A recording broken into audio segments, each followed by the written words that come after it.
சந்தோஷமாக இருக்குது இந்த படத்தில் நான் பார்ட்டாக இருக்கிறது. நம்ம எங்கே இருக்கிறோன்னா எல்வி பிரசாத்தில் இருக்கிறோம். எல்வி பிரசாத் யாருன்னு சில பேருக்கு தெரியாதுன்னு நினைக்கிறேன். அவர் ஒரு டைரக்டர் அண்ட் ப்ரொடியூசர். அவர் வந்து வெறும் டைரக்ஷன் படம் ப்ரொடியூஸ் பண்ணிவிட்டு சும்மா இருக்கல. அவர் ஒரு இன்ஸ்டியூட் ஆரம்பிக்கிறாரு, அவர் வந்து லேப் ஆரம்பிக்கிறாரு.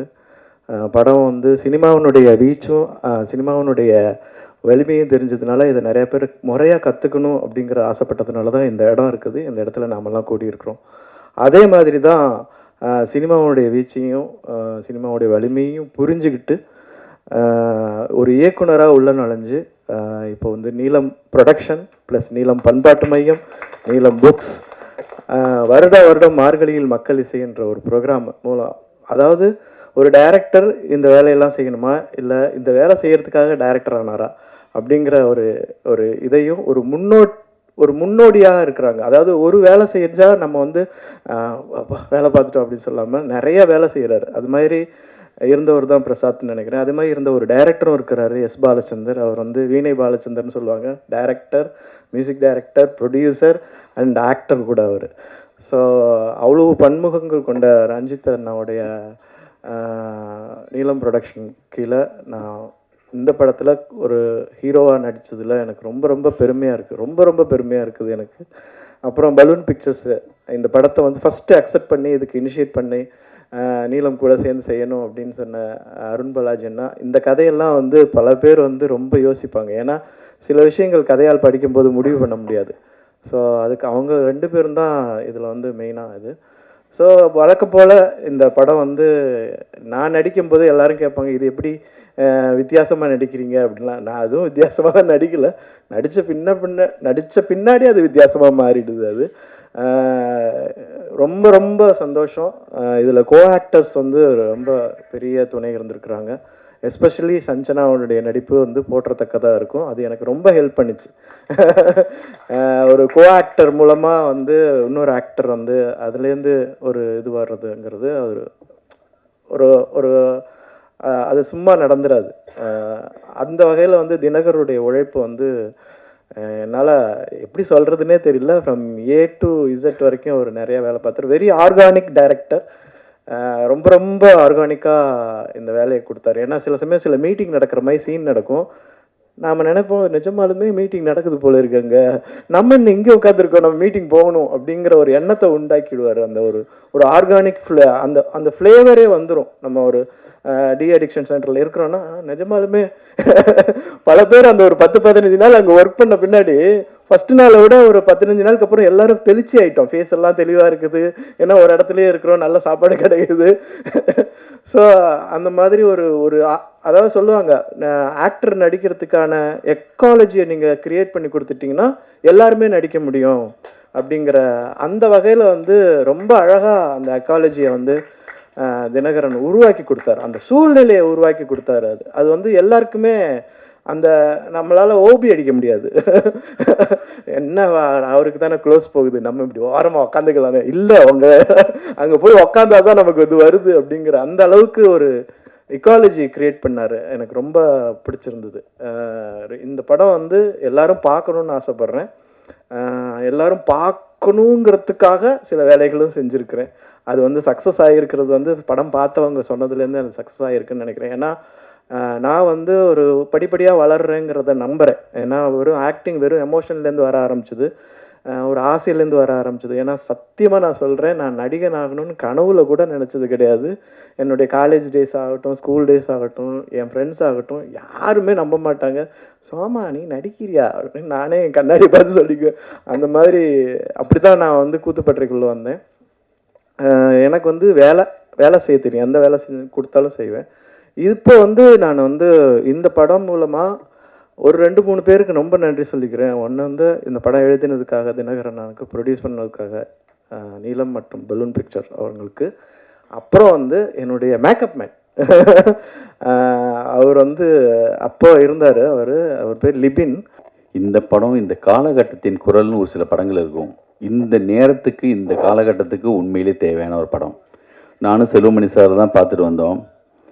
படம் பார்த்துட்டு இந்த படத்துலேருந்து வெளியில் வர்றதுக்கு ரொம்ப நேரமாச்சு.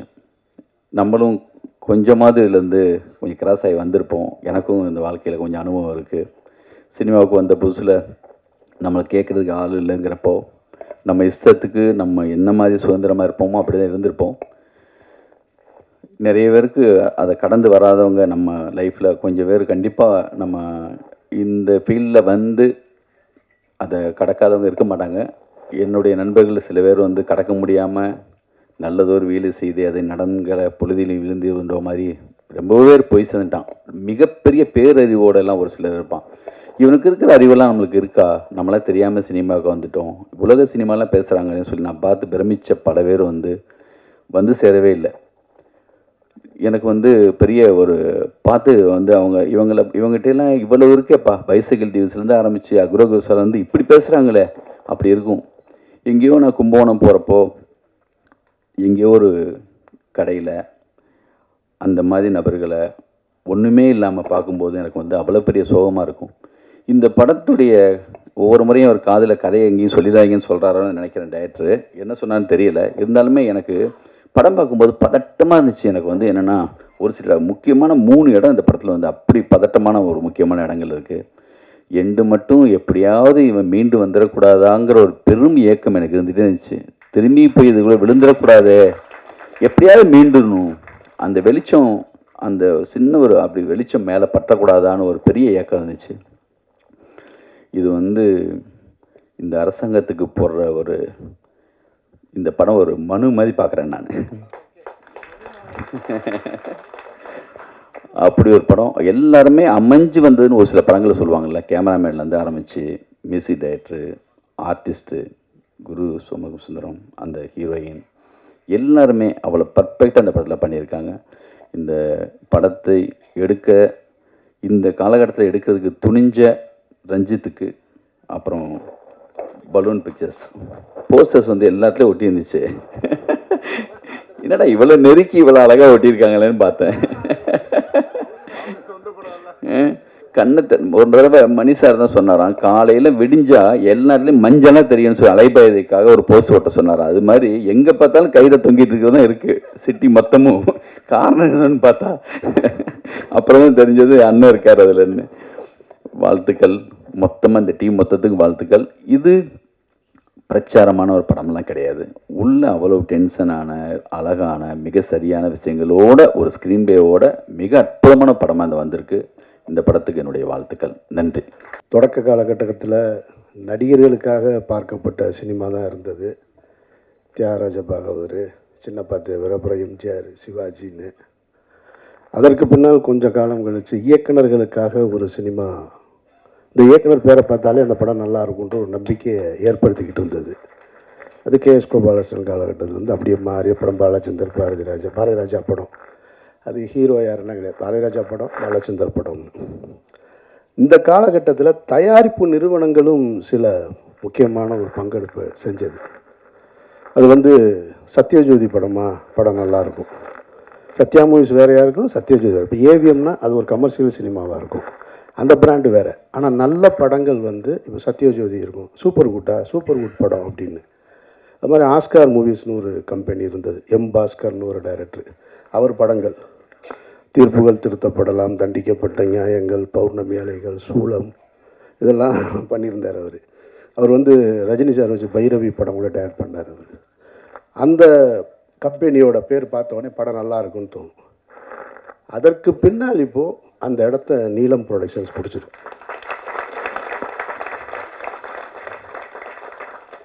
முதல்ல வந்து நீலம் ப்ரொடக்ஷன்ஸ்னு பேர் வைக்கும் பொழுது சரி எல்லாரும் அவங்கவுங்க சினிமாவுக்குள்ளே வந்து தான் பிறந்த இடம், பிறந்த சமூகத்தை தூக்கி பிடிக்கிறதுக்காக வந்திருக்கிறாங்க. அந்த அடிப்படையில் ரஞ்சித்தும் நீலம்னு தூக்கி வச்சிட்டாரு அப்படி தான் தோணுச்சு. அது தோணுற இயற்கை தானே. ஆனால் நீலம் ப்ரொடக்ஷன்ஸில் ஒவ்வொரு படைப்புகளையும் பார்க்கும் பொழுது ரஞ்சித் வந்து இந்த தலைமுறைக்கு அடுத்து வேறு ஒன்று கற்றுக் கொடுக்கணும்னு விரும்புகிறாருன்றது தெரியும். அவர் நினச்சிருந்தா வெறும் பெயரை ரஞ்சித் ப்ரொடக்ஷன்ஸ் கூட வச்சுருக்கலாம். ஆனால் நீலம்னு வச்சுட்டு அதில் இருக்கிற படைப்புகளை வரிசையாக பார்க்கும் பொழுது நீலம் ப்ரொடக்ஷன்ஸில் வர்ற எந்த படமும் சோட போகாத படமாக இருக்குது, ஒரு மரியாதைக்குரிய படமாக இருக்குது. அந்த வகையில் தான் இந்த பாட்டில் ராதா அமைஞ்சிருக்கிறத நான் பார்க்குறேன். ரஞ்சித்துக்கு என்னுடைய வாழ்த்துக்கள். இதே நீலம் ப்ரொடக்ஷன்ஸ் இந்த நான் சாகிற வரைக்கும் இந்த பெருமையோடு இருக்கணும் அப்படின்றது என்னுடைய ஆசை. ஏன்னா இடையில எல்லாம் செய்வாங்கன்னா இந்த மாதிரி பேனர்ஸ்லாம் வந்து கடைசி காலகட்டத்தில் ஒரு சிக்கல் வரும்போது கண்ட கருமத்தை எடுத்துருவாங்க, கொஞ்சம் மாறிடுவாங்க. அப்படி ஒரு சூழலுக்கு போயிடக்கூடாதுன்னு இந்த குடியை பற்றிய படம் அப்படின்னோடனே நமக்கு முதல்ல எனக்கு நினைவுக்கு வர்றது, எம்ஜிஆர் சிஎம்மாக இருக்கும்போது ஒரு படம் எடுத்தார். தேங்காய் சீனிவாசன் அவர்கள் ஹீரோவாக நடித்து நான் குடித்து கொண்டே இருப்பேன் அப்படின்னு ஒரு படம். அது ஒரு பிரச்சார படம் மாதிரி பண்ணியிருந்தாங்க. ஆனால் அந்த படம் வந்து குடியின் தாக்கத்தை சொல்லிச்சா நமக்கு அப்படின்னு கேட்டால் அந்த படம் சொல்லலை. அப்படி ஒன்று அந்த படத்தை பார்த்துட்டு யாரும் திருந்தினானா அப்படின்னு கேட்டால் எனக்கு தெரிஞ்சு திருந்துறதுக்கு வாய்ப்பு இல்லை. அந்த படமும் அப்படி தான் இருந்துச்சு. அது தேங்காய் சீனிவாசன் போல் ஒரு சீனியர் நகைச்சுவை நடிக்கும்போது அது வந்து சேரலை. அதோட மேக்கிங் அன்றைய காலகட்டத்தில் வச்சு அதுக்கு பின்னாடி நான் வந்து குடியை பற்றி ரொம்ப சிலாகிச்சு பார்த்த படம் 2016 ஸ்பிரிட்டுன்னு ஒரு மலையாள படம், மோகன்லால் சார் நடித்தது. அந்த படம் பார்த்துட்டு கருப்புள்ளியப்பன் தான் அந்த படம் பார்த்துட்டு ரொம்ப நல்லா இருக்கு நீங்கள் பாருங்கன்னாரு. எனக்கு படம் பார்த்த உடனே அந்த படம் ரொம்ப பிடிச்சி போய் அந்த படத்தோட ரைட்ஸ் வாங்கிட்டேன். நான் போய் அந்த ரைட்ஸை வாங்கிட்டு ரீமேக் படம் பண்ணுற ஐடியாவே கிடையாது லைஃப்பில். எந்த கதையாக இருந்தாலும் நல்லதோ கெட்டதோ குப்பை கதையோ நம்ம கதையிலே எடுத்துருவோன்னு சரி முதல் முறையாக இந்த ஸ்பிரிட்டை வந்து ரீமேக் பண்ணலான்னு சொல்லிட்டு அதை வாங்கி வச்சுக்கிட்டு ஒவ்வொரு ஹீரோவாக அப்ரோச் பண்ணேன். எனக்கு தெரிஞ்ச எந்த ஹீரோ ஒத்துக்கலை. இவ்வளவு மோகன்லால் சாரை விட இவங்க யாரும் பெரிய ஹீரோக்கள் கிடையாது இங்கே இருக்கிறவங்க. அப்படி இருந்துமே அவர் பண்ணினதை இங்கே ஒத்துக்க தயாராக இல்லை. சரி நான் அதோட அப்படியே வச்சுட்டேன். சரி அப்போ என்றைக்காவது நம்மளே நடிச்சுக்கிறோம் அந்த படத்தை அப்படின்னு முடிவு பண்ணிட்டு சரி இந்த பிரச்சனைலாம் முடியும் போது அதுக்கப்புறம் ஸ்டார்ட் பண்ணோம்னு அப்படியே காலம் கடந்து போயிட்டே இருந்துச்சு. இதுக்கிடையில் ஒரு 2-3 வருஷத்துக்கு முன்னாடி அதே மலையாளத்தில் வெள்ளம்னு ஒரு படம் வந்தது. ஜெயசூர்யா நடித்தது. ஒரு குடியோட கொடுமையை, ஒரு குடி நோயாளியை பற்றி. சரி நான் அந்த படத்தை ஸ்பிரிட்டு தான் எடுக்கலை, இதை வாங்கி உடனே எடுத்துருவோம். ஏன்னா அதில் வந்து கொஞ்சம் மெஜஸ்டிக் லுக்கு ஸ்பிரிட்டில் மோகன்லால் சார் பண்ணது. இப்போ மோகன்லால் சார் பண்ணினதை நம்ம போய் பண்ண முடியாது. ஒரு பெரிய ஒரு ஸ்டைலாக இருக்கிற ஒரு எஜுகேட்டட் போல் இருக்கிற ஒருத்தன் இருந்தால் தான் சரியாக இருக்கும். ஒரு பெரிய சிந்தனையாளன் குடி நோயாளியாக எப்படி இருக்கான், அவன் தன்னை குடி நோயாளின்னு ஒத்துக்கிறானா இல்லையான்றது தான் அந்த படத்தோட கதை. இது கரெக்டாக இருந்துச்சு. வெள்ளம் ஜெயசூர்யானோடனே சரி நம்மள மாதிரி தான் தாடி இடி வச்சுருக்காருன்னு அந்த படத்தை வாங்கலான்னு போய் கேட்கும்போது, நான் போய் கேட்கும்போது வெள்ளத்துக்கு ஒரு காம்படிஷன் இருந்துச்சு, வேறு ஒருத்தர் யாரோ வாங்க போகிறாருன்னு. இதெல்லாம் எனக்கு வந்து குடி வந்து ரொம்ப அது தெரிஞ்ச விஷயம். கொஞ்சம் அப்படின்னு தப்பிட்டேன், இல்லைன்னா நானும் ஒரு பாட்டில் ராதா தான், அங்கேருந்து வந்தவன் தான் நான். அதனால் அந்த படத்தை எடுக்க முடியல. அப்புறம் நானும் என்னோடய அசிஸ்டண்ட்டும் உட்காந்து இது ரெண்டுமே இல்லாமல் வேறு ஒன்று புதுசாக பண்ணலான்னு சொல்லிட்டு ஒரு கதை பண்ணணும். அது காரணம் என்னென்னா என்னோடய ஃபேமிலியில் ஒருத்தர் இருக்கான் இந்த மாதிரி. என்னோடய க்ளோஸ் ஃப்ரெண்டு ஒருத்தர் செந்தில்னு ஒரு நண்பன், இன்ஜினியரிங் காலேஜ் ஸ்டூடெண்ட்டு, ஸ்டேட்லேயே 6th வந்தவன். ஸ்டேட்லேயே 6th. அவன் நாசமாக போனது குடியில் தான். அதுலேருந்து மீளவே இல்லை. இது மாதிரி என்னோட பழகிய பல பேர் வந்து மீள முடியாத குடியின் அடிமையில்ன்னு இருக்காங்க. என் காலேஜ் ஃப்ரெண்ட்ஸாக இருக்கட்டும், என்னோடய ஃபேமிலியில் ஒருத்தர் இருக்கான். அப்போ மதுரையில் நரிமேட்டில் ஒரு இதே மாதிரி டிஅடிஷன் சென்டர் இருக்குது. அதை நடத்துகிறவனும் என் ஃப்ரெண்டு தான். அவன் முன்னாள் ட்ரக் அடிக்ட்டு, அவன் தான் நடத்துகிறாங்க. அந்த இடத்துக்கு தெரியும். அங்கே வந்து என்னோட அந்த ரிலேட்டிவை கொண்டு போய் நான் சேர்த்துருக்கேன், அங்கே பார்த்துருக்கேன். அவன் சொல்கிறான் அவன் எப்படி இதை ஸ்டார்ட் பண்ணு. எனக்கு முதல்ல தெரியாது. நான் கொண்டு போய் சேர்க்கும்போது அவன் வந்து அமீரோட ரிலேட்டிவ்னு கொண்டு போய் சேர்த்துட்டோம். அவன் சொல்கிறான் என்னை தெரியல அவனுக்கு அப்படின்னா. தெரிலன்னா அவன் சொல்கிறான் ஒன்றா தான் நம்மலாம் குடிச்சிக்கிட்டு இருந்தோன்னு ஆரம்பித்து அவன் இந்த கதையை பூரா சொல்கிறான். என்னடாண்ணே ரொம்ப மோசமாக போயிட்டேன், அதுக்கப்புறம் தான் இதை ஆரம்பித்தேன்னு. அப்புறம் அதுக்கு இங்கே சைதாப்பேட்டையில் அதே மாதிரி ஒரு டிஅடிஷன் சென்டர், அங்கேயும் நான் போயிருக்கேன் நான். அப்போ இதை வச்சு ஒரு கதை எழுதினேன். எழுதி வச்சாச்சு பிகினிங் டு எண்டு. நானும் என்னோடய அசோசியேட் எழிலும் சேர்ந்து அன்றைக்கி ரஞ்சித் கூப்பிட்டு இந்த படம் காமிக்கிறார். பார்த்து முடித்த உடனே தெரிஞ்சு அதை எடுக்க முடியாது அப்படின்னு. ஏன்னா அவ்வளவு சிறப்பாக எடுத்து முடிச்சிட்டாங்க பாட்டில் ராதாவில். இனி போய் நம்ம அதை எடுத்தோம்னா வேறு தான் எடுக்கணும். இனி போய் அதை எடுத்தோம்னா நான் வந்து தினகரனை பார்த்து எடுத்ததாக தான் இருக்கும் அந்த படம். அப்படி அமைஞ்சிருக்கு அந்த படம். எப்படி வந்து பாக்ஸிங்கில் வந்து இன்னொரு படம் எடுக்கலாமா அப்படின்னா அது சர்பேட்டை தான் ஞாபகத்துக்கு வரும். ஒரு மென்டல் அசைலம் இனிமேல் திருப்பி எடுக்கணும்னா சேது தான் ஞாபகத்துக்கு வரும். ஒரு தமிழ் தேசியவாதி ஒரு தீவிரவாதியை காட்டுக்குள்ளே கூப்பிட்டு போகணுன்னா அது விடுதலை தான் ஞாபகத்துக்கு வரும். ஒருத்தர் ஓடி போய் சற்றை இனிமேல் இறக்குனான்னா ரன்னு தான் ஞாபகத்துக்கு வரும். அதுபோல் டிஅடிஷன் சென்டர்னு தமிழ் சினிமாவில் ஒரு படம் வந்துச்சுன்னா அது இந்த படத்தை தான் ஞாபகம். அப்படி ஒரு படம் அது மிகச்சிறப்பாக. அதாவது ஒரு ஃபஸ்ட் ஹாஃபை வந்து இவ்வளவு அழகாக என்கேஜ் பண்ண முடியுமா? ஏன் இங்கே சொன்னவங்க ஏன் சரியாக சொல்லலைன்னு தெரில. இது ஒன்றும் பிரச்சார படம்லாம் கிடையாது. இது பிரச்சாரம்ன்ற வார்த்தை நீங்கள் யூஸ் பண்ண வேண்டியதே இல்லை. Complete entertainment. மாறன்லாம் பின்னிருக்காரு ஃபஸ்ட் ஹாஃபில் எக்ஸ்ட்ரானரியா. போகிற போக்கில் அதுவும் ஓபியில் டைலாக் டப்பிங்கில் போட்டிருக்காரு பாருங்க. அங்கங்கே நீங்கள் எங்கே உட்காந்துருந்தாலும் இதை நான் என்ன சொல்கிறேன்னா, நான் மிகைப்படுத்தி சொல்லலை. சமீபத்தில் இந்த படத்தை குட்லெட்டில் பார்க்கும்போது மொத்த தேட்டர்லேயும் ஒரு ஆள் சிரிச்சுக்கிட்டே இருக்கான். படம் போட்டதுலேருந்து வெற்றிமாறன் தான், வேறு யாரும் இல்லை. சிரிக்கிறதுனா எப்படி? இந்த லெவல்லாம் இல்லை. அவர் இப்படி தட்டுறாரு, அப்படி தட்டுறாரு, எந்திரிக்கிறாரு. என்னங்க இப்படி நான்லாம் சிரிப்புன்னு பேப்பரில் எழுதியிருந்தாலே சிரிப்பே, இது என்னங்க இவ்வளோ அப்படின்றாரு. நானும் சிரித்தேன், ஆனால் இப்படிலாம் சிரிக்கலை. எல்லாரும் பார்க்குறாங்க, ஒருவேளை நக்கல் அடிக்கிறாங்க. உண்மையிலே அவ்வளவு சிறப்பாக இருந்துச்சு ஃபஸ்ட் ஹாஃபு. அந்த ஃபஸ்ட் ஹாஃபோட இன்ட்ரோல் பிளாக் ஒன்று இருக்குது. அந்த இன்ட்ரோல் பிளாக் வந்து இப்படி இந்த ஒரு படத்தை இன்ட்ரோல் பிளாக் வைக்க முடியுமா அப்படின்ற ஒரு இடத்த வந்து அந்த டைரக்டர் ஃபிக்ஸ் பண்ணி, அந்த பையன் தான் நினைக்கிறேன் அவன் தானே. அவனை நல்லா பார்த்து வச்சுக்கோங்க, நான் விளையாட்டுக்கு சொல்லலை. அவன் இன்ட்ரோல் பிளாக்ல ஒரு வேலை பார்க்குறான், மொத்த பேரையும் பயமுறுத்திட்டான். அவ்வளவு சிறப்பாக பண்ணிட்டான்.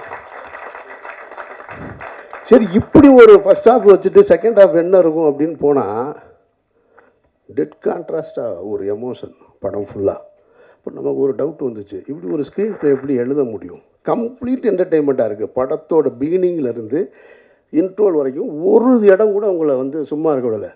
ஜான் விஜய் எல்லாம் வந்து அப்படி பிரமாதப்படுத்திட்டார். பிரமாதமாக அந்த கேரக்டரு. இந்த ட்ரெய்லரில் ஒரு ஷாட் வந்துச்சு இல்லையா, அதான் அவரோட இன்ட்ரோடக்ஷன் ஷாட்டு. அவ்வளவு அழகாக, அவ்வளவு மெச்சூர்டாக. நான் சொன்னேன் இல்லையா மதுரையில் என்னோடய ஃப்ரெண்டுன்னு, அவன் கேரக்டர் தான் ஜான் விஜய் பண்ணியிருக்காரு. இந்த செகண்ட் ஹாஃப் என்னடான்னா அது வேறு ஒரு ஏரியாவில் இருக்குது, கம்ப்ளீட் எமோஷனில் இருக்குது. இப்போ லிங்கு சொன்னார் இல்லையா, அவன் போயிடக்கூடாதுன்னு. அந்த காட்சி இன்னொரு இடம். அதாவது புருஷன் எனக்கு காசு கொடுத்து அனுப்பிச்சிட்டு அந்த சஞ்சனா உட்காந்து சமைச்சிக்கிட்டு இருக்கிற ஒரு சீன் இருக்குது. அந்த சமைப்பாங்க, அந்த மீன் பொரிச்சிட்டு வச்சுட்டு பிள்ளைகளோட வந்துடுவான் அப்படின்னு. இந்த வரதேன்ட்டு போனவன் கூட 2 குடியானோட இந்த சைக்கிளில் போவான் பாருங்க. அப்படியே போயிட்டு நான் இந்த வந்துடுறேன்னு. அதெல்லாம் நான் பார்த்துருக்கேன். நான் பார்த்துருக்கேன், வாழ்ந்துருக்கேன், எல்லாமே தெரியும். இந்த கேரக்டரை வந்து இப்போது குரு சோமசுந்தரத்தை தவிர தமிழ் சினிமாவில் இந்த கேரக்டர் நடிக்கிறதுக்கு நடிகனே இல்லை. நான் யாரையும் குறைத்து மதிப்பிட்டு சொல்லலை. நீங்கள் படம் பார்த்துட்டு நீங்கள் முடிவு பண்ணி சொல்லுங்கள். இவ்வளவு சிறப்பாக ஒருத்தன் பண்ண முடியுமா? பண்ணியிருக்காங்க. சரி, அவங்க ஹீரோயின் சஞ்சனா, அவங்க வந்து முதல்ல நமக்கு ஹீரோயின்னா வேறு மனநிலையில் தானே இருக்கும். அப்படி இருக்கணும் ஒன்று. ஒரு கேரக்டராக சிம்பிளாக ஒரு நடுத்தர குடும்பம், ஒரு மிடில் கிளாஸு, அவங்க தன்னுடைய கணவன் எப்படி இருக்கணும்னு ஆசைப்பட்டாங்க, ஆனால் இருக்க முடியலை, அவனோட வாழ்ந்துக்கிட்டு இருக்கிறது. ஒரு கட்டத்தில் பிரிஞ்சுட்டு நான் அந்த சீனை ரொம்ப ரசித்தேன். நான் இப்போ நம்ம எழுதுனா கூட அது அவ்வளோ தைரியமாக எழுதுவோமான்னு தெரில. குரு சோமசுந்தரம் வந்து நான் திருந்திட்டேன் அப்படின்னு சொல்லி அவங்க வேற ஒரு லைஃப்பை தொடங்குறதுக்காக நின்றுட்டுருப்பாங்க. அப்படி நடந்து வரும்போது அவனை பார்த்துட்டு, புருஷன் நிற்கிறான்னு பார்த்துட்டு அப்படி திரும்பி வருவாங்க. வந்தோடனே நான் திருந்திட்டேன், நம்ம உன் கூட வாழணும்னு ஆசைப்பட்றேன், வீட்டுக்கு போகலாம் அப்படின்னோடனே நம்ம என்ன செய்வோம்? சரி வாங்க ஆக்கா, கணவனே கண்கண்ட தெய்வம், கல்லானாலும் கணவன், புல்லானாலும் புருஷன். செம்ம டைலாகு போடா நாயே, எக்ஸ்ட்ரானரி. நீ திருந்துவ, இதை நீ சொல்லுவ, நான் வந்து கேட்கணுமா? என் 10 வருஷ வாழ்க்கையை தொலைச்சிட்டேன்டான்னு ஒரு பொண்ணு சொல்கிற அந்த இடம் இருக்கு பாரு. எவ்வளவு கனவுகளோட இது போல் திருமணம் செஞ்சு வைக்கிறாங்க. ஏன்னா இந்த வார்த்தை நான் என் ஃப்ரெண்டோட ஒய்ஃப்கிட்ட கேட்டேன். நான் இன்றைக்கி அந்த பொண்ணுங்க 2 பேருமே காலேஜ் படிக்கிறாங்க. ஒருத்தவங்க துபாய் போயிட்டாங்க. கல்யாணம் ஆன நாள்லேருந்து ஒருத்தன் போராடிருக்கான். ஒரு பொண்ணு போராடி அவனை மீட்டெடுக்கவே முடியலை கடைசி வரைக்கும். எத்தனை டிஎடிஷன் சென்டர் கொண்டு போய் விட்டாலும் அங்கேருந்து ஒரு ஃபோன் போடுவான், அழுகுவான், நான் காலில் விழுகிறேன், என்னை மன்னிச்சிரு, நான் திருப்பி வந்துடுறேம்மா. வந்து ஒரு 10 நாள் தான் திருப்பி ஸ்டார்ட் பண்ணிடுவோம். அது அப்படியே போய் அந்த மனைவியோட அந்த வார்த்தையை நான் வந்து அவங்கக்கிட்ட கேட்டேன். ரொம்ப சிறப்பாக பண்ணியிருக்காங்க. அதில் அவங்க படம் பார்க்கலன்னு சொன்னாங்க. படத்தோட எண்டு ஷாட் இருக்குது. செகண்ட் ஹாஃப் ஃபுல்லாக எமோஷன் தான். ஃபஸ்ட் ஹாஃப் நீங்கள் பார்த்துட்டு அந்த மூடுக்கு பார்த்தீங்கன்னா செகண்ட் ஹாஃப் இருக்காது. அந்த எண்டில் கிளைமேக்ஸில் ஒரு சிங்கிள் ஷாட் ஒன்று பண்ணியிருக்காங்க அவங்க டைலாக் டெலிவரியோட, மிக பிரமாதமாக இருக்குது. எல்லா ஆர்டிஸ்ட்டுமே இதில் இவர் நல்லா நடிச்சிருக்காரு, மாறனெல்லாம் நான் ரசிச்சுக்கிட்டே இருந்தேன். மாறன் பேசுகிற டைலாக் எல்லாமே குட்டி குட்டியாக. ஜான் விஜய் இப்படி பார்த்துட்டு, ஜான் விஜய் நான் பெருசாக ரசித்ததில்லை, ஷார்பேட்டா தவிர. அவர் நானும் ஒரு படம் நடிச்சிருக்கோம், அந்த படம் பாதியிலே நின்றுச்சு. ஆனால் இந்த படத்தில் இவ்வளோ பிரமாதமாக அந்த ஸ்டேஷன்லேருந்து வெளியில் வரும்போது அவ்வளோ அழகாக வாழ்ந்திருக்காரு. ஒரு நல்ல திரைப்படம் அது உருவாக்கும் போது தனக்கான ஆட்களை, கலைஞர்களை சேர்த்துக்கிறோம், அதில் வந்து மாற்று கருத்தே இல்லை. அதுபோல் அப்படி சேர்த்துக்கிட்ட ஒரு நல்ல திரைப்படம் தனக்கான வெற்றியையும் சேர்த்துக்கிறோம். அதுக்கு யாரும் போய் சப்போர்ட் பண்ணணுன்ற அவசியம் இல்லை. பாட்டில் ராதா அப்படி ஒரு வெற்றியை சேர்க்கும்ன்றதை நான் உறுதியாக சொல்கிறேன். மற்றபடி சான்றோடன் பேசும்போது கைதட்டுங்க அப்படின்னாரு. உங்கள் பேச்சுக்கு இங்கே யாரும் கைதட்ட தயாராக இல்லை, உங்கள் பாட்டுக்கு தான் கைதட்டினாங்கல்ல எல்லாரும், அப்புறம் என்ன? இல்லை அதுதான் நீங்கள் கேட்காமலே வந்துருச்சு உங்களுக்கானது. ஸோ அதனால் எல்லாரும் மிகச்சரியாக பண்ணியிருக்க. இந்த படம் பார்க்கும்போது ஒரு குடி ஒரு நோய் அப்படின்றத ஒருத்தர் உணரணும். இன்றைக்கி அதை நோயின்னு உணராமல் பல பேர், இதை சீனிராமசாமி என்கிட்ட ஒரு முறை சொல்லியிருக்காரு. சார் அது ஒரு நோய் சார், அது குடி ஒரு நோய், அது நோயின்னு எவன் உணர்றானோ அவன் தான் சார் அதுலேருந்து வெளியில் வர முடியும். நான் ஒரு முறை ஒரு ஆட்டோவில் போகும்போது ஒரு ஆட்டோ டிரைவர் இதை என்கிட்ட சொன்னான். சார் நான் ஒரு பெரிய குடி நோயாளி சார், இப்போ நான் வந்து அதுலேருந்து வந்துட்டேன், ரொம்ப கேவலமான, அவன் சொல்கிறான் நான் ரொம்ப கேவலமானவன் சார், அவ்வளவு கேவலமான செயல்களை செஞ்சுருந்தேன் நான். அப்புறம் நான் கொஞ்சம் கொஞ்சமாக போய் இந்த கிளாஸுக்கு பேர் என்ன, ஏஏவா?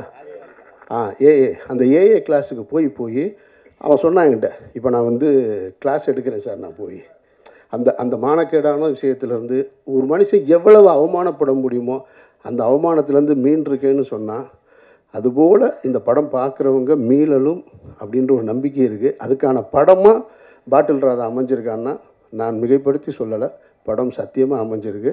வாழ்த்துக்கள் ரஞ்சித் அண்ட் குழுவினருக்கு, இயக்குனருக்கு என்னுடைய நெஞ்சார்ந்த வாழ்த்துக்கள், நன்றி. படத்தில் கதை இருக்கிறது எல்லாருக்கும் சொல்கிறதுக்கு தான். அதனால் வந்து கதையை மறைச்சி வச்சு ஒன்றும் பண்ண முடியாது, கதையை சொன்னால் தான் எல்லோரும் வருவாங்க. எனக்கு வந்து இந்த பாட்டில் ராதான்னு டைட்டில் அனௌன்ஸ் பண்ணதுலேருந்தே வந்து இந்த படத்தை நான் கவனிச்சிட்டு இருக்கேன். காரணம் என்னென்னா, என்னோடய அசிஸ்டண்ட் கார்த்தி அவர் ஒரு ஸ்கிரிப்ட் சொன்னார், அதை நம்ம ப்ரொடியூஸ் பண்ணலான்னு சொல்லி நான் பேசிகிட்டு இருந்தோம். அதுவும் இதே மாதிரி ஒரு ரீஹாபிலிட்டேஷன் சென்டர் பற்றின ஒரு ஸ்கிரிப்டு. நிறைய விஷயங்கள், நிறைய அதில் நான் நிறைய கற்றுக்கிட்ட விஷயங்கள் இருந்தது. அந்த ஸ்கிரிப்டை பற்றி பேசும்போதெல்லாம் நான் நிறைய தெரிஞ்சுக்கிட்டது, கற்றுக்கிட்டது இருந்தது. அண்டு இந்த படம் பார்த்ததுக்கப்புறம் அமீர் சொன்ன மாதிரி தான், அந்த படம் பண்ண முடியாது. எல்லாருமே வந்து நம்ம எல்லாருமே ஏதோ ஒரு விதத்தில் ஏதோ ஒரு அடிக்ஷனுக்குள்ளே தான் இருக்கிறோம். இன்றைக்கி எல்லாருமே ஏதோ ஒரு அடிக்ஷனுக்குள்ளே இருக்கோம். எனக்கு ஆல்கஹால் அடிக்ஷன் இல்லை, பட் எனக்கு வந்து நிக்கோட்டின் அடிக்ஷன் இருந்தது. இன்றைக்கி நம்ம எல்லாருமே டிஜிட்டல் அடிக்ஷனில் இருக்கிறோம். ஒரு இன்ஸ்டாகிராமையோ அல்ல ஒரு யூடியூபையோ நம்ம ஸ்வைப் பண்ணும்போது we get a hit, we get a high, அந்த அடிக்ஷனில் இருக்கிறோம். ஸோ அடிக்ஷன் வந்து சமூகத்தில் எல்லா காலகட்டத்துலேயுமே இருந்திருக்கு, அது இல்லாத காலமே இல்லை. இன்றைக்கி ரொம்ப அதிகமாக இருக்குது. குறிப்பாக குடி நோய், அந்த டேர்ம் குடி நோயின்ற டேர்ம் வந்து எனக்கு கார்த்தி மூலமாக தான் தெரியும். அதை அண்டர்ஸ்டாண்ட் பண்ணுறது ரொம்ப முக்கியமாக. அவரும் சொன்னார், குடிக்கிறதுக்கும் குடி நோயாளியாக இருக்கிறதுக்குமான வித்தியாசம். அதை வந்து இது ரொம்ப அழகாக பேசுது. இப்போ ஒரு 25 வருஷத்துக்கு முன்னாடி, ஒரு 30 வருஷத்துக்கு முன்னாடினா, ஒரு ஊரில் அல்லது ஒரு தெரு இருக்குன்னா அதில் வந்து ஒரு 5 வீட்டில் இருக்கிற ஆண்கள் குடிப்பாங்க. ஒரு வீட்டில் இருக்கவர் வந்து இந்த மாதிரி குடிநோயாளியாக இருப்பார். இன்றைக்கி வந்து ஒரு தெருவில் ஒரு வீட்டில் இருக்கவர் குடிக்காமல் இருந்தாலே பெரிய விஷயமா இருக்குது, தெருவில் 10 குடிநோயாளிகள் இருக்கிறாங்க. இந்த காலகட்டத்தில் பாட்டில் ராதான்ற ஒரு படம் வந்து it is a very personal story, but it has got a strong socio political relevance. இந்த மாதிரியான படங்கள் பண்ணுறது வந்து ரொம்ப அவசியம்னு நினைக்கிறேன். ஒரு தனி மனிதனுடைய வாழ்க்கை it is a political expression தான். ஸோ அந்த அடிப்படையில் ஒரு தனி மனிதன் அவனுடைய குடிநோய்க்கு நம்ம வந்து எக்ஸ்கியூஸ் சொல்ல முடியாது, பட் இருந்தாலும் இன்றைய காலகட்டத்தில் இந்த படம் பேசுகிற அரசியல் ரொம்ப முக்கியமான அரசியலாக நான் பார்க்குறேன். ஒரு ஒரு டி அடிக்ஷன் சென்டர் என்னவா ஃபங்க்ஷன் பண்ணுது, என்னவா இருக்குது, அதுக்குள்ளே இருக்கிற சிஸ்டம் என்ன, அது என்ன மாதிரி ஃபங்க்ஷன் பண்ணுது, அதுக்குள்ளே என்னெல்லாம் இருக்குது. அப்புறம் ஒரு ஃபேமிலி ஒருத்தர் வந்து ஒரு அடிக்டாக இருக்கிறதால, அது எந்த விதமான அடிக்ஷனாக இருந்தாலும் ஒருத்தர் ஒரு அடிக்டாக இருக்கிறதால அவரை சுற்றி இருக்கிறவங்க என்னெல்லாம் இழக்கிறாங்க, அவருடைய நண்பர்கள் என்ன ப்ராப்ளம்ஸ் ஃபேஸ் பண்ணுறாங்க, அந்த ஃபேமிலி என்ன ப்ராப்ளம்ஸ் ஃபேஸ் பண்ணுது, இதை வந்து ஒரு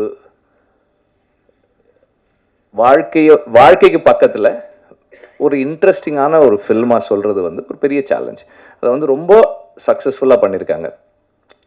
இப்படி ஒரு அமீர் சொன்ன மாதிரி ஒரு என்கேஜிங்கான narrative, at the same time this is a film of positive possibilities. இது வந்து ரொம்ப ரொம்ப ஒரு பாசிட்டிவான ஃபில்ம். இதில் வந்து எல்லாருக்குமே ரிடம்ஷன் இருக்குது.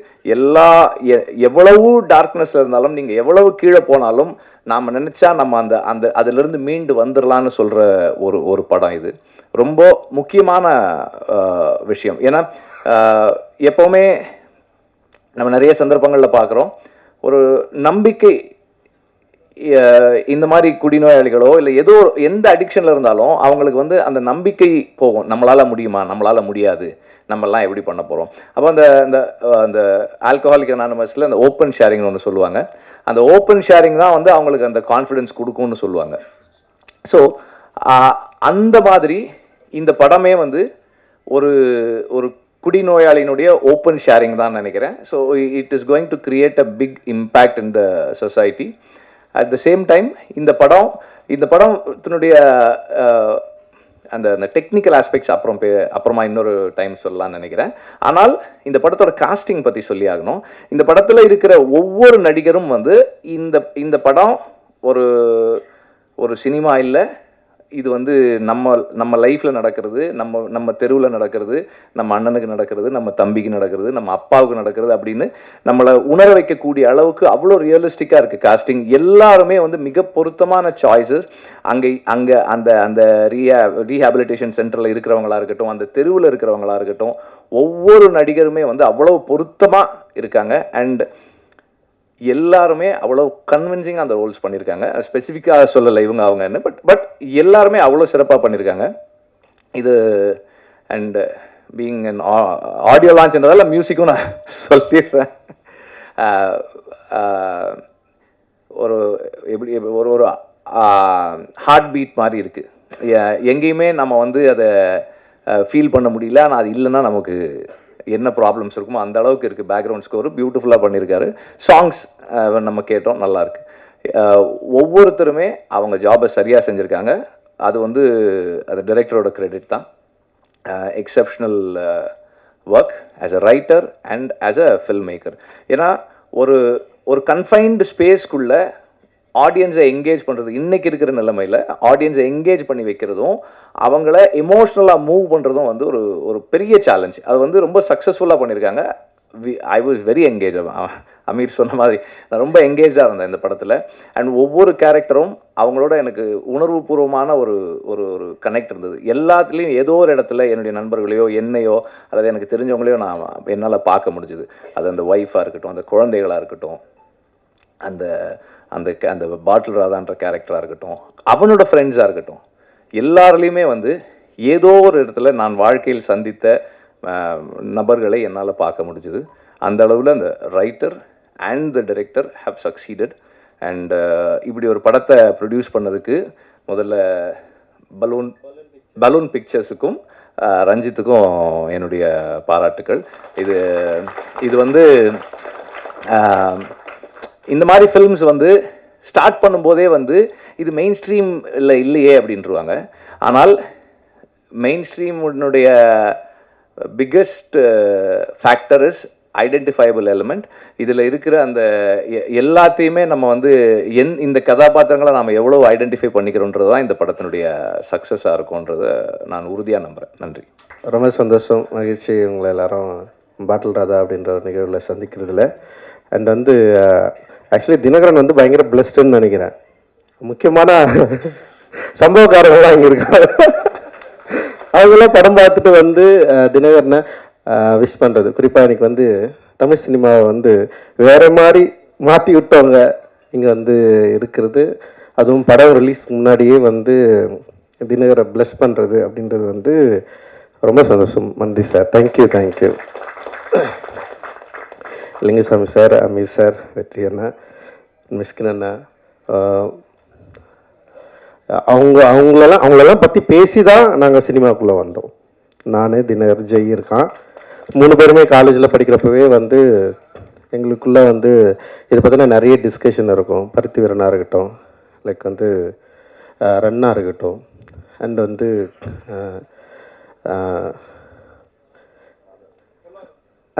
இல்லை ஒரு எமோஷ்னலாக இருக்கு. பொல்லாதனா இருக்கலாம். பொல்லாதனை விட நாங்கள் பயங்கரமாக பேசுனது வந்து ஆடுகளம் பற்றி தான். ஆடுகளம்ல இருக்கிற அந்த கேரக்டர் கிளைமேக்ஸு, அவன் ஏன் வந்து கத்தி அவன் குட்டான், அவன் சொருனானா இல்லையா, இல்லை வந்து அவன் ஏன் செத்தான் அப்படின்றதுக்கு நான் ஒரு கிளைமேக்ஸ் சொன்னேன். நான் பேட்டைக்காரன் ஏன் வந்து செத்து போயிடுறான் அப்படின்னா, நான் என்ன சொன்னேன்னா, பேட்டைக்காரன் சாவலைன்னா உயிரோட இருந்தால் அவன் கொண்டு வாண்டா அவனை அப்படின்னு நான் சொன்னேன். அவன் எதுவும் ஆனால் இவனு என்ன சொன்னாங்கன்னா, பேட்டைக்காரன் கடைசியில் திருந்துறான் அப்படின்னு சொன்னாங்க. நான் சொன்னேன், சத்தியமாக அவன் திருந்த மாட்டான் அப்படின்னு நான் ஒன்று சொன்னேன். அண்ட் வந்து 5வது இருக்கட்டும், அண்ட் வந்து ஓனாய் மாட்டிக்குட்டியும் அவருடைய சினிமாக்குள்ள அந்த மனித உணர்வுக்குள்ள குறிப்பாக வந்து ஒரு திருநங்கை கேரக்டரை வந்து அவர் பயன்படுத்தி அப்படி பேச வச்சார்ல, அந்த ஒரு நிமிஷம் ஒரு 2 நிமிஷம் கதை இருக்கும், ஒரு பயங்கரமாக எமோட்டானேன் நான். ஸோ இவ்வளோ இன்ஸ்பயரான ஒரு அண்ணன்களுக்கு முன்னாடி, இயக்குநர்களுக்கு முன்னாடி அவங்கள பார்த்து இன்ஸ்பயர் ஆகி நாங்களும் படம் எடுக்கும் வரணும்னு சொல்லிட்டு ஃபஸ்ட்டு நான் வந்துட்டேன். காலேஜில் நான், ராஜா, ஜெய், தினகர் எல்லாருமே வந்து ஒரு இயர்மெட்டு இருந்தால் நிறைய பேர் வந்தாங்க எங்களோட சேர்ந்து. ஸோ நான் வந்து ஃபர்ஸ்ட்டு டைரக்டர் ஆகிட்டேன். அண்டு 2வது ஜெய்யானா, 3வது வந்து தினகர் வந்திருக்கான் இப்போது. அண்ட் ராஜா வந்து ஆர்ட் டைரக்டராக இருக்கான். ஸோ எங்களுக்கு வந்து உண்மையிலேயே இது ரொம்ப சந்தோஷமான, ரொம்ப மகிழ்ச்சியான மேடை. ஸோ நான் அவங்க 2 பேரையும் வந்து ரொம்ப கெஞ்சி கேட்டுக்கிட்டேன், படம் பண்ணாதீங்கடா, அனிமேட்டர் ஆகும்டா, அனிமேஷன் டைரக்டர் ஆகும்டா, அனிமேட் படம் பண்ணுங்கடா, இது பயங்கரமான வேர்ல்டு, அதுக்குள்ளே போங்கன்னு சொல்லிட்டு நான் எவ்வளோ புஷ் பண்ணேன். ஆனால் அவனுங்க வந்து இல்லை தமிழ் சினிமாவில் வந்து இயக்குநர்களுக்கு தான் வந்து ஒரு ஸ்டார் அந்தஸ்து இருக்குது, அதனால் அவர் வந்து ரொம்ப முடியாமல் வந்துட்டானுங்க. ஆனால் அவனுக்கு வந்தோடனே எனக்கு பயமாகிடுச்சு, வரல என்கிட்ட தான் அசிஸ்டன்ட் டைரக்டர் சேருன்னு சொல்லிட்டு வந்துட்டானுங்க.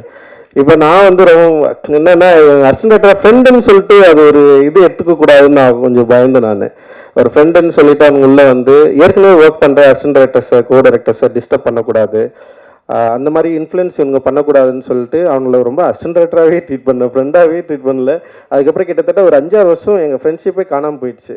நாங்கள் பேசிக்கிறதே இல்லை, பேசிக்கவே மாட்டோம். அவன் பாட்டுன்னு வருவானுங்க, ஒர்க் பண்ணுவானுங்க, போவானுங்க. அப்புறம் வந்து வேலையில் ரொம்ப கருணையற்று இருந்தேன் நான். அதனால் அவனுங்க ரொம்ப பயந்து தான் வேலை செஞ்சானுங்க. ஆனால் பயங்கர எஃபர்ட் போட்டானுங்க. நிச்சயமாக என்னுடைய மற்ற உதவி இயக்குநர்கள் எந்த அளவுக்கு சிரத்தையோடு என்னுடைய வெற்றிக்கு, என்னுடைய திரைப்படத்துக்கு பாடுபட்டார்களோ அதே போல் வந்து பாடுபட்டவர்கள் தான் இந்த 2 பேருமே. ஸோ என்னுடைய உதவி இயக்குநர்களும் இன்றைக்கி வந்து படம் பண்ணிட்டுருக்கிறப்போ என்னுடைய நண்பர்களாக, என்னோடய உதவி இயக்குநர்களாக அவங்களும் இன்றைக்கி வந்து படம் பண்ண போகிறாங்க. அண்டு இதை பார்க்குறப்போ வந்து உண்மையிலேயே வந்து ரொம்ப சந்தோஷமாக இருக்குது.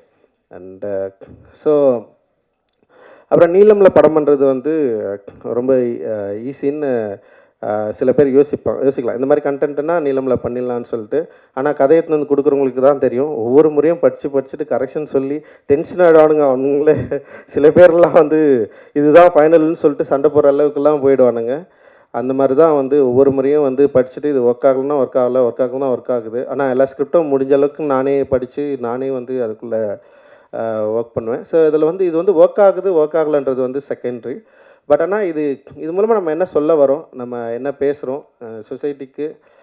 சினிமா அப்படின்றது வந்து நான் வந்து உண்மையிலேயே வந்து ஒரு என்டர்டெயின்மெண்ட் மீடியமாக நான் பார்த்து உள்ளே வரல. எனக்கு அப்படி ஒரு சினிமாவுக்குள்ளும் பெரிய பரிச்சயமும் இல்லை. நான் பார்த்ததெல்லாம் வந்து நான் நேசித்த திரைப்படங்கள் எல்லாமே மனித உணர்வுகளையும் இந்த சமூகத்தின் மீதும் பெரிய அக்கறை கொண்ட திரைப்படங்கள் தான் என்னை பயங்கரமாக என்னை பாதிச்சுது. அந்த பாதிப்பிலிருந்து தான் நான் சினிமா எடுக்க வந்தேன். ஸோ என்னோடய நீலம் ப்ரொடக்ஷனும் ஸோ அது மாதிரி இருக்கணும். ஸோ என்னோட இந்த உணர்வை சரியாக புரிந்து கொண்டவர்கள் என்னோட சேர்ந்து நிறைய பேர் வந்து ஒர்க் பண்ணிருக்காங்க. நிறைய பேர் வந்து இணை தயாரிப்பாக வந்து சேர்ந்துருக்காங்க. அந்த வகையில் வந்து நந்தகுமார் சார் தொடர்ந்து என்கிட்ட பேசிட்டே இருந்தார். ஸோ அப்படி தான் வந்து நான் அவர்கிட்ட வந்து ஒரு 2 தினகர் தான் வந்து டைரக்டர் முடிவானதுக்கப்புறம் ஒரு 2 கதை வந்து அவங்களுக்கு வந்து அனுப்பிச்சி வச்சேன். ஸோ அதில் வந்து பாட்டில் ராதாவை பண்ணலான்னு சொல்லிட்டு அவங்களும் முடிவு பண்ணாங்க, நானுமே முடிவு பண்ணேன்.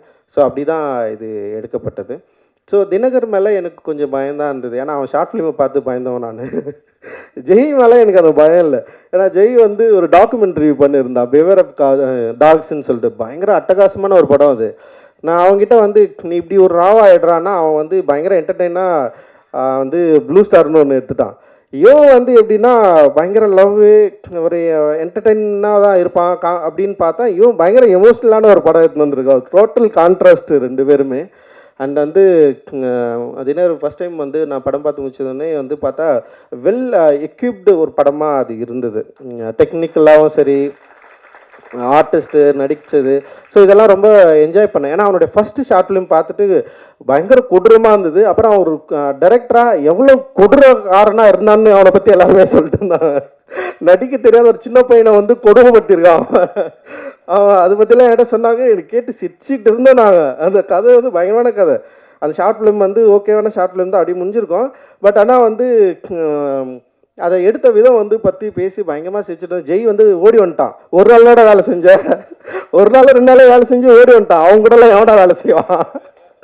ஸோ அந்தளவுக்கு வந்து தினகருடைய கொடுமையை வந்து நான் தான் யோசிச்சேன். நான் சொல்லி அனுப்பிச்சேன், ஸ்பாட்டில் யாரையும் திட்டாதரா, ஆக்டருங்களை திட்டாமல் வேலை வாங்கடா, கொஞ்சம் கவனமாகறா. நான் ஸ்பாட்டுக்கே போகல ஃபஸ்ட்டு, இவன் என்ன பண்ணுறான்னு சொல்லிட்டு அப்படியே வெயிட் பண்ணிட்டே தான். அப்புறம் சில ஃபுட்டேஜஸ் பார்த்தோன்னே வந்து பரவாயில்ல இவன் டைரக்டர் ஆகிடுவான்டா அப்படின்ற மாதிரி வந்து எனக்குள்ளே ஒரு கான்ஃபிடென்ட் வந்தது. அந்த கான்ஃபிடென்ட் அடிப்படையில் சரி அப்படியே நான் அவனை வந்து விட்டேன் நான். அப்புறம் பார்த்தா ஒரு பயங்கரமாக இப்படி ஒரு எமோஷ்னலான ஒரு படத்தை வந்து கொடுத்துட்டான். அண்ட் வந்து உண்மையிலேயே எனக்கு ரொம்ப சந்தோஷமாக இருந்தது. ஸோ இந்த படம் நிச்சயமாக வந்து ஆடியன்ஸை என்கேஜ் பண்ணும், அதே நேரத்தில் வந்து எமோட்டிவாகவும் அண்ட் ஒரு விழிப்புணர்வாகவும் ஆக்கும் அப்படின்றதுல வந்து எங்களுக்கு வந்து ஒரு பெரிய நம்பிக்கை இருக்குது. நான் வந்து 12th படிக்கிறப்போ தனியாக ஒரு நைட்டில் உட்காந்து ஒரு நாள் வந்து சூசைட் பண்ணிக்கலான்னு யோசித்தேன். அது என்னன்னா வந்து இதுதான், அந்த என் வீட்டில் வந்து எங்கள் அம்மா ரொம்ப கஷ்டப்பட்டே இருப்பாங்க, எப்போ பார்த்தாலும் அழுதுனே இருப்பாங்களா, அது வந்து பார்க்கவே முடியாது என்னால். ஸோ அது வந்து திடீர்னு என்னை வந்து பயங்கர ஒரு எமோஷனல் ஆக்கி விட்டுச்சு. அப்புறம் வந்து அந்த மாதிரி ஒரு ஏஜுக்கு போயிட்டேன். அது யாருக்குமே தெரியாது, யார்கிட்ட நான் ஷேர் பண்ணதில்லை, எங்கள் அண்ணன் கூட இங்கே இருக்குது. ஸோ அது வந்து எவ்வளோ கொடுமையானதுன்றதை வந்து நேரடியாக நின்று அனுபவித்தவன். ஸோ இவன் வந்து ஒரு ஸ்கிரிப்ட் அப்படி எடுத்து வந்து கொடுத்தவனே நான் அதை படித்து வந்து எனக்கு பயங்கரமாக என்ஜாய் பண்ணேன் நான். எப்போ அவன் இதை எழுதுனா, எப்படி இந்த லாங்குவேஜை பிடிச்சான், எப்படி இதை பேசுகிறத வந்து அவன் வந்து அந்த டயலாக்ஸை எப்படி, அந்த நுவான்சன்ஸை எப்படி வந்து பிடிச்சான். அண்ட் வந்து அதில் வந்து அஞ்சலை இருக்குதுல்ல, அஞ்சலை தான் என் அம்மா. நான் என்னுடைய ஆசையே என்னன்னா, என் அம்மா வந்து கஷ்டப்பட்ட மாதிரி என் பொண்டாட்டி கஷ்டப்படக்கூடாது, என் பிள்ளைங்க கஷ்டப்படக்கூடாது. அதுதான் நான் வந்து பயங்கரமாக, ஏன்னா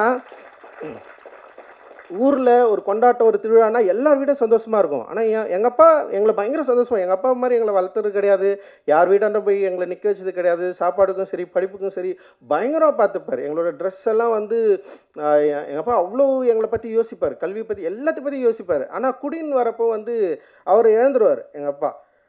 ஆனால் கடைசி காலத்தில் அவர் வாழணும்னு நினச்சார். நான் இப்படி ஒரு பொசிஷன் வந்ததுக்கப்புறம் என்னை இன்னும் கொஞ்ச நாள் நான் உயிரோடு இருக்கணும்டா அப்படின்னு ஆசைப்பட்டார். பட் அவருடைய லிவர் ஃபெயிலியரில் தான் அப்பா வந்து இறந்துட்டார். அது ஆக்சுவலி வந்து ஒரு 6 months டைம் கொடுத்தாங்க, பார்த்தா 1 வீக்லேயே வந்து இறந்துட்டார். ஸோ அது ரொம்ப ஒரு கவலையான ஒரு விஷயமா எனக்கு இருந்தது. ஆனால் தெரில, நான் அந்த டைமில் எங்கள் வீட்டில் வந்து ஒரு ஜிம் மாதிரி செஞ்சு வச்சுருந்தோம். இந்த இடத்துல உட்காந்து ஒரு இருட்டில் வந்து நான் தனியாக உட்காந்து யோசிச்சுட்டு இருந்தேன். பட் ஆனால் அதுக்கப்புறம் வந்து நான் எப்படி அதுலேருந்து மீண்டு வந்தேன்னு எனக்கு தெரில, வெறும் அந்த நிமிஷம் மட்டும் எனக்கு ஞாபகம் இருக்குது. ஸோ அதுக்கப்புறம் நான் பொதுவாக எங்கள் வீட்டில் அதிகமாக இல்லை, எங்கள் அப்பாவுடைய ஸோ இந்த மாதிரியான பிரச்சனைகள் அதிகமாக ஹேண்டில் பண்ணது வந்து எங்கள் அம்மா, எங்கள் அண்ணன், என் தம்பி, இவங்க தான் வந்து பயங்கரமாக அதுக்குள்ளே இருந்தாங்க. நான் வந்து பொதுவாக வீட்டிலே இருக்க மாட்டேன், வெளியிலே தான் இருந்தேன் நான் படித்ததுலேருந்து எல்லாமே. ஸோ அதனால் வந்து ஓரளவுக்கு நான் தப்பிச்சு தான் இருந்தேன் நான். பட் ஆனால் வந்து அந்த எமோஷனை என்னால் படிக்க முடிஞ்சுது. நாட் ஒன்லி என்னோட அப்பா, தினரோட அப்பா கூட சொல்லலாம். லைக் நிறைய பேரை நாங்கள் அப்படி கிட்டேருந்து பார்த்துருக்குறோம். அண்ட் வந்து இது குடி நோயின்றதை வந்து அண்டர்ஸ்டாண்ட் பண்ணுறதுக்கே வந்து ரொம்ப நாள் ஆச்சு. குடிகாரங்களை பார்த்தா நமக்கு வந்து கோவம் வரும், ஏன் இப்படி பண்ணுறாங்க, ஏன் இப்படி பண்ணுறாங்கன்னா அப்படி கிடையாது. அது ஒரு நோய், ஒரு ஹேபிட்டாக மாறி வந்து அவங்க வந்து அவங்கள இழந்து அவங்க எப்படி வந்து ரியாக்ட் பண்ணுறாங்கன்றத வந்து சம்டைம்ஸ் வந்து நம்ம அதை அண்டர்ஸ்டாண்ட் பண்ணிக்கிறதுக்கே ரொம்ப டைம் எடுக்கும். ஸோ அப்படி தான் அப்படி ஒரு படத்தை நம்ம எடுக்கிறோம், அப்படி ஒரு படத்தை வந்து நம்ம வந்து ஹேண்டில் பண்ணுறோம், இது கரெக்டாக கொண்டு போய் சேர்க்கணும் அப்படின்ற ஒரு பயம் இருந்தது. ஆனால் இன்றைக்கி தேதியில் வந்து சின்ன படங்களை கொண்டு வந்து தியேட்டரில் சேர்க்கறது வந்து மிகப்பெரிய சவாலாக இருக்குது. அண்ட் ஓடிடிலையும் வந்து இந்த படத்தை வந்து விற்கிறதுங்களும் வந்து பயங்கர சவாலான ஒரு இடத்த நோக்கி நகர்ந்துருக்கு. அந்த தியேட்டர் ரிலீஸை வந்து உண்மையிலேயே நினச்சி பார்க்குறப்பவே வந்து ரொம்ப பயமாக இருக்குது. அது இத்தனை திரைப்படங்களை தயாரித்த நீலம் ப்ரொடக்ஷன் அண்ட் வந்து ஒரு இயக்குனராக பரவலாக தெரிந்திருக்கிற ஒரு என்கிட்ட இருந்து கூட ஒரு படத்தை வந்து ரொம்ப இலகுவாக ஒரு படத்தை வந்து ரிலீஸ் பண்ணுறது அப்படின்றது ஒரு பெரிய சேலஞ்சிங் வந்து க்ரியேட் பண்ணியிருக்கு. ஆனால் வந்து இந்த சேலஞ்சோட நாங்கள் பயப்படலை. சரி, ஓகே, இப்படி ஒரு சேலஞ்ச் இருக்குது, அதனால் வந்து நம்ம வந்து ஒரு வணிக ரீதியாகவோ இல்லை வந்து அப்படி ஒரு படங்கள் எடுக்கக்கூடாதுன்னு நான் எனக்கே அதுக்கு எதிரானவன் கிடையாது. பட் ஆனால் வந்து அப்படி ஒரு திரைப்படங்கள் எடுக்கிறதுக்கான ஒரு வாய்ப்புகள் இருந்துமே ரொம்ப ஸ்ட்ரிக்டாக சில ரூல்ஸை டிசைட் பண்ணி சில லிமிட்டேஷனை கிரியேட் பண்ணி இப்படி ஒரு திரைப்படங்கள் தான் எடுக்கணும், இப்படி தான் இருக்கணும், என்ன சவாலாக இருந்தாலும். இப்போ என்னுடைய எல்லா திரைப்படங்களும் வந்து வெற்றி தோல்வியை மீறி ஆடியன்ஸ் இதை எப்படி அக்செப்ட் பண்ணுறாங்க தான் நாங்கள் பார்த்துட்டே இருக்கிறோம். இதோட வெற்றியோட ரேஷியோ வந்து எப்படின்னா ஒவ்வொரு படத்துக்கும் மாறுபடும். எல்லா படங்களுமே வந்து லாபகரமான படங்களா அப்படின்னா வந்து அதில் சில கேள்விகள் இருக்குது. ஆனால் எல்லா படங்களும் தோல்வி படமாலாம் இல்லை. அது எந்த வகையிலனா வணிக ரீதியாக நாங்கள் வந்து லாபம் ஈட்டாமல் போயிருக்கலாம். ஆனால் அந்த படம் உருவாக்கின விவாதங்கள், அந்த படம் வந்து ஏற்படுத்தியிருக்கிற தாக்கம், அந்த படம் ஏற்படுத்தியிருக்கிற விழிப்புணர்வு இருக்குல்ல, அப்புறம் அந்த படம் இன்ஃப்ளூயன்ஸ் பண்ணுது. இதுக்கப்புறம் வர நிறைய ரைட்டர்ஸை, ஆக்டர்ஸை இன்ஃப்ளூயன்ஸ் பண்ணுதில்ல. ஸோ அந்த மாதிரியான ஒரு ஆர்ட் ஒர்க்கை நம்ம தொடர்ந்து குத்துட்டே இருக்கிறோம் அப்படின்ற ஒரு பலம் இருக்குல்ல, அதுதான் வந்து என்ன பண்ணுதுன்னா ஒரு அட்ரினலின் மாதிரி வந்து புஷ் பண்ணிட்டே இருக்குது, நம்ம தொடர்ந்து பண்ணிட்டே இருக்கணும். ஸோ இவ்வளோ பேர் வந்து பாராட்டினோன்னே எனக்கு வந்து பயங்கர எனர்ஜி ஆயிடுச்சு. என்னடா இது வந்து நம்ம எனக்குமே வந்து சோர்ந்துடக்கூடாது அப்படின்ற மாதிரி எனக்கு தோணுது. ஸோ வந்து அதுதான் வந்து நாங்கள் தொடர்ந்து புஷ் பண்ணிட்டே இருக்கிறோம். அண்ட் வந்து டெஃபினட்டாக என்றைக்குமே வந்து ஃபர்ஸ்ட் படத்துலேருந்தே எனக்கு வந்து மீடியாவோட சப்போர்ட் என்றைக்குமே இருந்துகிட்டே இருக்குது. நேர்மறையான விமர்சனமும் சரி, எதிர்மறையான விமர்சனமும் சரி, என்னை பற்றி அதிகமாக விவாதிக்கிறது, நீலமை பற்றி பேசுகிறது, நீலம் தயாரிப்புகளை பற்றி பேசுறது. இதை இன்னொரு பிரச்சனை ஒன்று இருக்குது. எங்கள் திரைப்படங்களில் வந்து நாங்கள் ஒன்று ஹேண்டில் பண்ணுவோம், எல்லாமே ரஞ்சித்தோட படமாகவே விமர்சனம் பண்ணுவாங்க. ஒரு ஃபஸ்ட்டு படம் டைரக்டர் படம் சில எக்ஸ்கியூஸ் இருக்கும். சில நிறுவனங்களில் வர ஃபஸ்ட்டு படம் டைரக்டர்ஸ் வந்து சில எக்ஸ்கியூஸ் பண்ணுவாங்க. சரி, ஓகே, நல்லா இருக்குது, நல்லா இல்லைன்னு சொல்லுவாங்க. ஆனால் நீலம்லேருந்து வர திரைப்படங்களை விமர்சனம் பண்ணுறப்போ வந்து நான் பயங்கரமாக வாட்ச் பண்ணியிருக்கேன். கருணையற்று ரஞ்சித்தோடைய நான் டிரெக்ட் பண்ணால் எப்படி ஒரு விமர்சனத்தை நான் வந்து எதிர்கொள்ளணும், அந்த அளவுக்கு வந்து அது வந்து ஃபேஸ் பண்ணப்படும். பட் ஆனால் அது ஒரு சவால் தான். நான் அதுதான் சொல்லுவேன். நான் வந்து அதை வந்து நீங்கள் இப்படி விமர்சனம் பண்ணாதீங்க, இல்லை வந்து நீங்கள் வேறு மாதிரி எங்களுக்கு சப்போர்ட் பண்ணுங்க நான் சொல்லவே மாட்டேன். நீங்கள் இதை பற்றி பேசுவதே வந்து ரொம்ப ஒரு சாதகமான சூழ்நிலையாக நான் வந்து பார்க்குறேன். இந்த படத்தை பற்றி பேசுவதே ஒரு சாதகமான சூழ்நிலையாகவும் ஒரு சப்போர்ட்டாகவும் நான் வந்து பார்க்குறேன். பேசுவது தான் அவசியம். நீங்கள் அது வந்து எதிர்மறையாகவும் பேசலாம், நேர்மறையாகவும் பேசலாம். பேசுவது வந்து ரொம்ப ரொம்ப அவசியம். அந்த பேசுவதற்கான சூழலை தொடர்ந்து உருவாக்கணும். அந்த எனர்ஜியை வந்து நீங்கள் எனக்கு தரணும், எங்களுக்கு தரணும், நிறுவனத்துக்கு தரணும், இங்கே இருக்கிற ஒவ்வொரு படைப்பாளிகளுக்கும் தரணும் அப்படின்றது தான் எங்களோட விருப்பம். ஸோ அதனால் ரொம்ப மகிழ்ச்சி உங்களோட தொடர்ந்து இயங்குவதில். அண்டு இந்த திரைப்படத்தில் வந்து பணியாற்றிய டெக்னீஷியன், ஆர்டிஸ்ட் எல்லாரை பற்றியும் நீங்கள் வந்து டெஃபினட்டாக நீங்கள் வந்து பேசுவீங்க. அந்த நம்பிக்கை வந்து எனக்கு இருக்குது. என்னோடு மிக உறுதுணையாக இருக்கிற நந்தகுமார் சாருக்கும், பலூன் பிக்சர்ஸ் திரு அருண் அவர்களுக்கும் மற்றும் நீலம் ப்ரொடக்ஷனில் இருக்கிற ஒவ்வொரு தோழர்களுக்கும்